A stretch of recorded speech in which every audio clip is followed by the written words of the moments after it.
আসলে যে পরিস্থিতি উৎপন্ন হয়েছে সেই পরিস্থিতিতে একটা কথা আমার খুব বলতে ইচ্ছে করছে, সেটা হচ্ছে সারা রাত রামায়ণ পড়ে সকালে সীতা কার বাপ।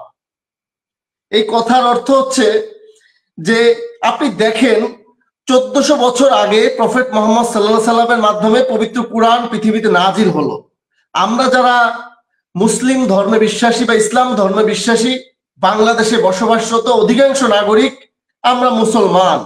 কিন্তু আমরা মুসলমান হওয়ার পরেও আমরা এই মুসলমানের যে নীতি নৈতিকতা, যে আদর্শ, যে জীবন চরিত্র, আমাদের প্রিয় নবী হযরত মুহাম্মদ সাল্লাল্লাহু আলাইহি সাল্লামের যে উত্তম জীবন ব্যবস্থা, যে মানবিকতা, সেই মানবিকতার চর্চা আমরা কতটুকু করি। এই কথার অর্থ হচ্ছে কুরআন যে সমস্ত জিনিস, সুদ, ঘুষ, বিভিন্ন রকমের অন্যায়, জেনা, ব্যভিচার থেকে আমাদেরকে ফিরে থাকতে বলেছে, আমরা কি সেটা জানার পরেও এবং ইবাদত বন্দিগির ব্যাপারে যে কৌশলগুলোর কথা বলা হয়েছে সেটা জানার পরেও কি মানি? অনেকে মানি, অনেকে মানি না। তো বিষয়টা হচ্ছে ঐশী গ্রন্থ, ঐশী গ্রন্থ যেটা মহান সৃষ্টিকর্তার পক্ষ থেকে এসেছে, সেই ঐশী গ্রন্থ আমরা জেনেও মানি না। সেখানে সংবিধান কি? তো বিষয়টা হচ্ছে সংবিধান তো কখনো আপনাকে ঘুষ নেওয়ার জন্য অনুপ্রেরণা দেয় না। সংবিধান তো আপনাকে দুর্নীতি করতে অনুপ্রেরণা দেয় না। সংবিধান তো আপনাকে কারো উপরে অন্যায় অত্যাচার করতে অনুমোদন দেয় না। আপনি বহুত্ববাদের কথা বলছেন, যেখানে ধর্ম নিরপেক্ষতার কথা পূর্বে বলা ছিল। এখানে ধর্ম নিরপেক্ষতা বলতে এখানে আপনি ধর্ম নিয়ে পক্ষপাতিত্ব করতে পারবেন না। তাদের একটা চেতনা ছিল, যে চেতনাটা ছিল যে মহান মুক্তিযুদ্ধের সময় যেমন হিন্দু, মুসলিম, বৌদ্ধ, খ্রিস্টান কাঁধে কাঁধ মিলিয়ে যুদ্ধ করেছে, সেই যুদ্ধের ফলে সেই অসংখ্য রক্তের বিনিময়, ত্যাগের বিনিময়, মা বোনদের ইজ্জতের বিনিময় যে স্বাধীনতাটুকু আমরা পেয়েছি, সেই স্বাধীনতাটুকু সকল ধর্ম বর্ণ নির্বিশেষে সমানভাবে আমরা ভোগ করতে পারবো, সেই বিশ্বাস নিয়ে কিন্তু ধর্ম নিরপেক্ষতার কথাটি আমাদের 72-এর সংবিধানে লিপিবদ্ধ হয়েছে। বহুত্ববাদ একই রকমের একটি ব্যাখ্যা আসবে।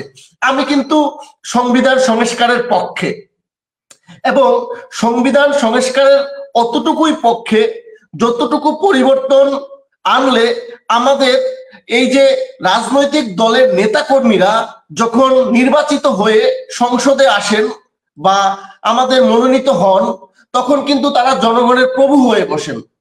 এবং এই সংবিধানের দিকে যদি আপনি লক্ষ্য করেন, দেখবেন অতীতে যে সকল রাজনৈতিক নেতারা আমাদের বাংলাদেশের রাষ্ট্র পরিচালনায় এসেছে, প্রত্যেকেই কিন্তু একবার বসলে আর যাওয়ার কোন ইচ্ছা থাকে না। আপনি যদি খেয়াল করেন, সেটা 71-এর পর থেকে 2024 পর্যন্ত কেউ যদি একবার এই সিংহাসনে বসে, তার আর উঠতে ইচ্ছে করে না। কেন উঠতে ইচ্ছে করে না? এই যে একটা লালসা, এই যে একটা পরিস্থিতি, আর এই পরিস্থিতিটা সংবিধানে যেমন 111-এর সময় আপনি তত্ত্বাবধায়ক সরকার আনলেন, তারপরে এখন আবার সংবিধান অনুসারে নির্বাচন, বিগত 3টা আমি আর ডামির নির্বাচন বা মানে রাতের ভোটের নির্বাচন আছে, এরকম কিছু বিষয় রয়েছে। কিন্তু বিষয়টা হচ্ছে একটি সংস্কার আমাদের দরকার। এটা আমাদের যুগের সাথে তাল মিলিয়ে চলার জন্য একটি সংস্কার দরকার। প্রথমে কথা উঠেছিল এই সংবিধানকে ছুঁড়ে ফেলে দিতে হবে, এই সংবিধানকে নস্যাৎ করে দিতে হবে, বা এই সংবিধানকে বাতিল করে নতুন সংবিধান লিপিবদ্ধ করতে হবে। আমি আসলে এই সংবিধানকে বাতিল করে নতুন করে লিপিবদ্ধ করার পক্ষে নয়। তবে যেখানে মূল 4টি নীতি বা মূল 4টি অংশ কি মোটামুটি ভাবে বাদ দেওয়ার একটা চেষ্টা এই প্রস্তাবনার মধ্যে রয়েছে, জনাব আলী রিয়াজের যে সংস্কার কমিশন, সেই প্রস্তাবনার মধ্যে রয়েছে। সুতরাং তারা কোনো না কোনো ভাবে চেষ্টা করেছে এই সংবিধানটাকে, 72-এর সংবিধানটাকে মোটামুটি ভাবে একদম নিষ্ক্রিয় করে দেওয়ার একটা চেষ্টা। যেহেতু ব্যাখ্যাটা নাই, কোন কোন অধ্যায় থাকবে, কোন কোন অনুচ্ছেদ থাকবে না, সুতরাং তাদের এই মূল নীতির পরিবর্তনের মধ্য থেকে আমরা ধরে নিতেই পারি যে তারা এই পরিপূর্ণ সংবিধানটাকেই নতুন ভাবে রূপায়ণ করতে চায়। কিন্তু আমি মোটেও এর পক্ষে নয়। আমি শুধু এটুকুই পক্ষে, যতটুকু সংস্কার আনলে একটি সুষ্ঠু রাষ্ট্র ব্যবস্থা পরিচালিত হবে, বাংলাদেশে ন্যায় বিচার প্রতিষ্ঠিত হবে, আমাদের দেশের রাজনৈতিক নেতা কর্মীরা আমাদের সরকার ব্যবস্থা এসে আমাদের উপরে রাজত্ব বা রাজার মতো বসে প্রভুর মতো আচরণ করতে পারবে না। দেশে অনিয়ম, দুর্নীতি, ঘুষ, সুদ, মাদক ব্যবসায়ী, এই টাকা পাচার, এই সমস্ত বিষয়গুলোকে লাগাম টানার জন্য কিছু আইনি ব্যবস্থাপনা যদি সেখানে সংযোজন করা হয়, যেখানে যদি কিছু বিশেষ নীতিমালা সেখানে দেওয়া হয়, আমি তার বিরোধিতা করব না। কিন্তু যদি আপনি 17 বছরে ভোটের অধিকার দিতে চান, যদি আপনি 21 বছরে মন্ত্রী বানাতে চান, তবে তার বিরোধিতা অবশ্যই করব। এটা এই কারণে যে 21 বছরে একটি ছেলে এমপি বা মন্ত্রী হয়ে এই জাতিকে অভিজ্ঞতাহীন ভাবে রাষ্ট্র পরিচালনার ক্ষেত্রে সহযোগিতা করতে পারবে না। কেন পারবে না? যদি সেটা পারতো তাহলে মায়ের পেট থেকে একটু বড় হওয়ার পর থেকেই কিন্তু আমরা আমাদের দায়িত্বগুলো বুঝে নিতে পারতাম। আর আপনি আশরাফুল সাহেব, সোহেল সামাদ বাচ্চু, আমি একটু বলি যে 21 বছরে কেন মন্ত্রী বা এমপি হতে পারবেন না। আমরা যদি দেখি যে তারা এই তরুণরা যদি আমাদের দেশ গঠনের কাজে অংশগ্রহণ করে তাহলে সেটি দেশের জন্য ভালো। আমরা দেখেছি যে তরুণদের, এই ছাত্রদের বিক্ষোভের ফলেই কিন্তু একটা ব্যবস্থার মানে একটা সরকারের পতন ঘটেছে। তো ফলে তারা তো তাদের সেই শক্তি, সামর্থ্যের, সক্ষমতার পরিচয় দিয়েছে। কেন আমরা তাদেরকে বয়সের দোহাই দিয়ে তাদেরকে এই প্রক্রিয়ার বাইরে রাখবো?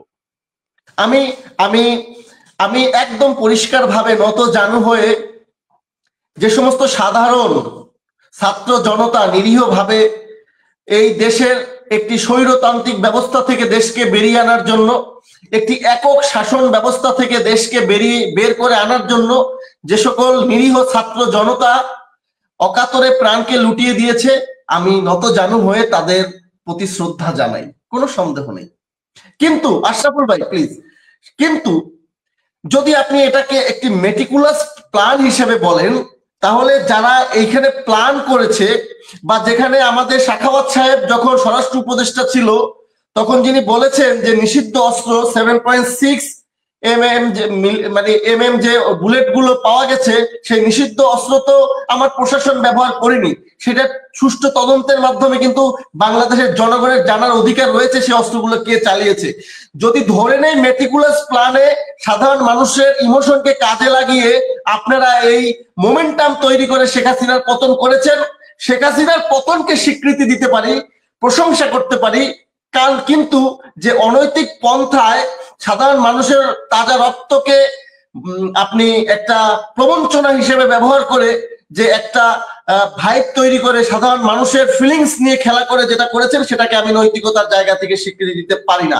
দ্বিতীয়ত, আমি যে সকল ছাত্র জনতার ন্যায়সঙ্গত ন্যায্য বৈষম্যহীন রাষ্ট্র ব্যবস্থার প্রতিশ্রুতি দিয়ে যারা এখন পর্যন্ত তাদের নীতি এবং আদর্শে অটল রয়েছে, সেই সকল ছাত্রকে নত জানু হয়ে স্যালুট করতে চাই। কিন্তু যারা এই বৈষম্যহীন রাষ্ট্র ব্যবস্থার কথা বলে, যে রাষ্ট্রের মধ্যে একটা অরাজকতাময় পরিস্থিতি তৈরি করে একটি অনিশ্চিত ভবিষ্যতের দিকে রাষ্ট্রকে নিয়ে যেতে চায়, একটি গৃহযুদ্ধের দিকে রাষ্ট্রকে নিয়ে যেতে চায়, একটি বিশৃঙ্খল রাষ্ট্র ব্যবস্থার দিকে নিয়ে যেতে চায়, তাদের সেই উদ্দেশ্যের প্রতি আমি শ্রদ্ধা রাখতে পারি না। দ্বিতীয়ত, লেখাপড়া, জ্ঞান বিজ্ঞান চর্চা করার একটি নির্দিষ্ট শিক্ষা ব্যবস্থার মধ্য থেকে পার হওয়ার একটা মেয়াদ রয়েছে। সেই মেয়াদ হচ্ছে আমরা অনার্স মাস্টার্স করে মোটামুটি চাকরির জন্য প্রস্তুতি নেই, সেখানে একটা কথা আছে, fresher, you are the fresher, you have no any idea. তো এখন রাষ্ট্র ব্যবস্থা করার জন্য যে আইডিয়া দরকার, যে অভিজ্ঞতার দরকার, সেটা অবশ্যই একটা চর্চার মধ্য দিয়ে আসবে। আমি এটা বলতে পারি যে যদি ছাত্র রাজনীতি বন্ধ হয়ে যায় তাহলে ছাত্রদের রাজনীতির সেই চর্চাটা থাকে না, যদি স্বাস্থ্য রাজনীতি বহাল থাকে তবে সেই চর্চাটা থাকে। সুতরাং রাজনীতিতে নেতৃত্বে আসতে হলে অবশ্যই একটা চর্চার মধ্য দিয়ে এসে তাকে দায়িত্ব নিতে হবে। আপনাকে অসংখ্য ধন্যবাদ।